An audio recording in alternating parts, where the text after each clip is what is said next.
ሰላም ልስኳችሁ ውድ የስፖርት ቻናል ቤተሰቦቻችን የሰዓቱን መረጃ ይዘናል። አብራችሁን ቆዩ። በርካታ ጉዳዮችን እናነሳለን። የዝውውር መረጃዎችን ጭምር አሳዛኝ መረጃም ደርሶናል። የሊዮኔል ሜሲ አባት ህይወታቸው አልፏል፣ የምናካፍላችሁ ይሆናል። ዋንጫዎችን ማሸነፍና ታሪክ መስራት እፈልጋለሁ ጉማሬሽ በአርሰናል ቤት ይፋ አድርጓል። ያው መፈረሙን ተከትሎ መልስ ነው። አርሰናል ከናሳ ጋር እየሰራ ነበረ ተብሏል። ስለሱ የምናካፍላችሁ መረጃ ይኖርናል። ሌላው ደግሞ ብዙዎችን የነጋገረው እንግዲህ ከሜሲ አባት ጋር በተገናኘ መረጃ ይኖራል። ሲሆን ደጋፊዎቹ የሮናልዶ ሰርግ መስሏቸው ሌላ ሰርግ ላይ ታድመዋል የተባለው ክርስቲያኖ ሮናልዶ በዚህ ወር መጀመሪያ ላይ እንግዲህ ይደረጋል ተብሎ ነበር። ነገር ግን ሳይደረግ መቅረቱ የሚታወስ ጉዳይ ነው። እሱም አነጋጋሪ ሆኗል። ማሬስካ የራሳቸውን አምበል ይሾማሉ ወይስ አይሾም? የብዙዎች ጥያቄ ነው። አዲሱ የማንቸስተር ሲቲ ዋና አሰልጣኝ ማን ነው? አምበሉ የብዙዎች ጥያቄ ነው። ዩናይትድ ከፒኤስጂ አቻ ተለያይተዋል። የወዳጅነት ጨዋታ ተደርጎ ነበር። ከወጣት አሰልጣኞች የማሬስካ አድናቂ ነኝ ጋርዲዮላ እንደዚሁ ሀሳቡን ሰጥቷል። እነዚህና በርካታ ጉዳዮችን እናነሳለን። እናንተ ግን ሰብስክራይብ አድርጉ፣ ላይክ አድርጋችሁ እንድትጀምሩ በአክብሮት እንጠይቃችኋለን። ወደ መረጃዎቹ በቅድሚያ የምንመለከተው አሳዛኙ መረጃ የሊዮኔል ሜሲ አባት ህይወታቸው ማለፉ ተነግሯል። የሊዮኔል ሜሲ አባት ህልፈት ህይወት መነገሩ ብዙዎችን አስደንግጧል። አርጀንቲናዊ ተጫዋች ሊዮኔል ሜሲ ወላጅ አባት ጆርጅ ሜሲ በጸና ታመው እንደነበር ይታወሳል።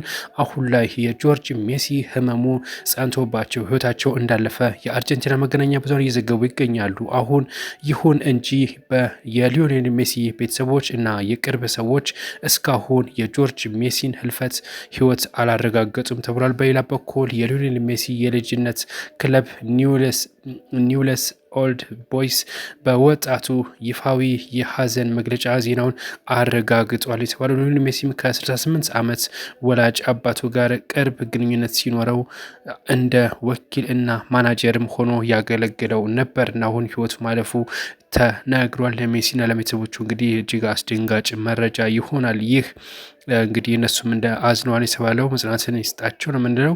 ሌላኛው መረጃችን እንግዲህ ከጉማሬሽ ጋር በተገናኘ ዋንጫዎችን ማሸነፍና ታሪክ መስራት መጻፍ እፈልጋለሁ ሲል ጉማሬሽ ይፋ አድርጓል። አዲሱ የአርሰናል ፈራሚ ብሩኖ ጉማሬሽ በክለቡ ታሪክ መጻፍ እንደሚፈልግ በሰጠው መጀመሪያ ቃል ተናግሯል።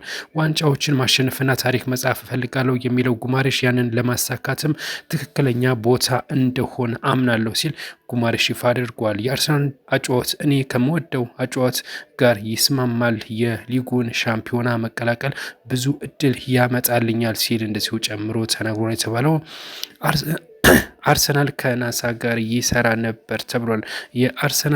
አርሰናል ከአሜሪካው የጠፈር ምርምር ተቋም ናሳ ጋር መስራቱን የክለቡ የቀድሞ ፕሮፎርማንስ ኃላፊ ቶም አለን ተናግሯል የተባለው የቡድኑ አንዱ ተጫዋች ባጋጠመው ጉዳት ምክንያት እግሩን መጠቀም ስላልቻለ የናሳ እርዳታ አስፈልጎን ነበር ሲል ተነግሯል። ተጫዋቹ የተጎዳ እግሩን ስለማይጠቀም ብዙ ጡንቻ ያጣል የሚል ስጋት እንዳደረባቸው ተናግረዋል። ሁኔታው ለመፍታትም ብዙ ቦታ ረግጠናል ያሉት ኃላፊው በኋላም ፊታችን ወደ ናሳ አዞረን ብለዋል። ነገሩ ያገናኘው ሰዎች ወደ ህዋ ሲሄዱ የመሬት ስበት ስላለ ብዙውን ጊዜ ይንሳፈፋሉ። ያ ሁኔታውን ተመሳሳይ ስላደረገው ነው ብለዋል። ይህም ማለት ጠፈርተኞቹ ህዋ ላይ ሲሆኑ ሰውነታቸው የአካል ክብደታቸውን ሳይሸከም እንዲቆይ ያደርጋል የተባለው። ይህንንም ተከትሎ አርሰናል ናሳ ጠፈርተኞችን ወደ ህዋ ሲልክ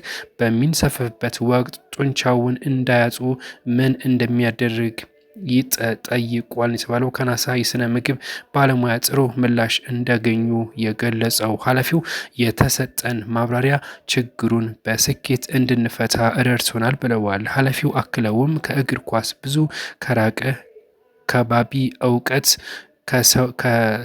ቀስመን የተጫዋቹን ችግር መፍታታችንን ልዩ አጋጣሚ ነው ሲል እንደዚሁ ይፋ አድርጓል የተባለው። ከናሳ ጋር እንግዲህ አብረው እንደሚሰሩ ነው ይፋ የተደረገው አርሰናል ማለት ነው።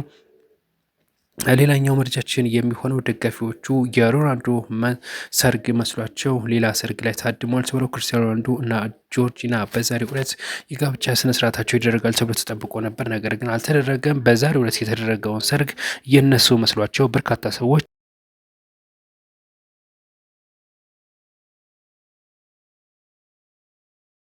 ታድመዋል ነው እየተባለው እና ብዙዎች ተናገሩበት ጉዳይ ነው። ማሬስካ የራሳቸውን አምበል ይሾማሉ ወይስ አይሾም የብዙዎች ጥያቄ ነው። አዲሱ የማንቸስተር ሲቲ ዋና አሰልጣኝ ኢንዞ ማሬስካ የራሳቸውን አምበል እንደሚመርጡ እየተገለጸ ነው የሚገኘው። ይህንንም ተከትሎ ቀጣዩ የውድድር ዘመን ሩበን ዲያዝ የቡድኑ አምበል ሊሆን እንደሚችል እንደዚሁ ተጠቁሟል የተባለው። ዩናይትድ ከፒኤስጂ አቻ ተለያይቷል የተባለው ማንቸስተር ዩናይትድ ከፒኤስጂ ጋር ያደረገውን የወዳጅነት ጨዋታ 1-1 በሆነ ውጤት ተለያይቷል። ሚባፔ ፒኤስጂን መጀመሪያ ደቂቃ ቀዳሚ ያደረገ ቢሆንም ብሪያን ሚባፔ ደግሞ ማንቸስተር ዩናይትድን አቻ አድርጓል የተባለው። እናም ጨዋታው በአቻ ተጠናቋል። ከወጣት አሰልጣኝ የማሬስካ አድናቂ ነኝ ሲል ጋርዲዮላ ይፋ አድርጓል። ስፔናዊ ታላቅ አሰልጣኝ ፔፕ ጋርዲዮላ ሁዋን ክራይፍ ትልቅ አሻራ እንዳሳረፈባቸው ተናግሯል። እኔ እውነተኛ አነሳሽ ሁዋን ክራይ ነው የሚሉት ጋርዲዮላ 6 ዓመት አሰልጥኖኛል ብለዋል። እንደዚሁም አክለውም ሁዋን ክራይ ስለ እግር ኳስ ያለኝን አመለካከት ሙሉ በሙሉ ይቀይሮታል ሲሉ ገልጿል የተባለው። እናም እንግዲህ አሁን ካሉ ወጣት አሰልጣኝ የማድናናቂ እንደሆነ የጠየቀው ጋርዲዮላ የኢንዞ ማሬስካ ሲል ምላሽ መስጠቱ ወይም ደግሞ ጋርዲዮላን ተክቶ አሰልጣኝ የሆነውን ማለት ነው። የሳቱ መረጃዎቻችን ይህን ይመስል ነበር። በቀጣይ እንመለሳለን። አብራችሁን ቆዩ። ሰብስክራይብ አድርጉ።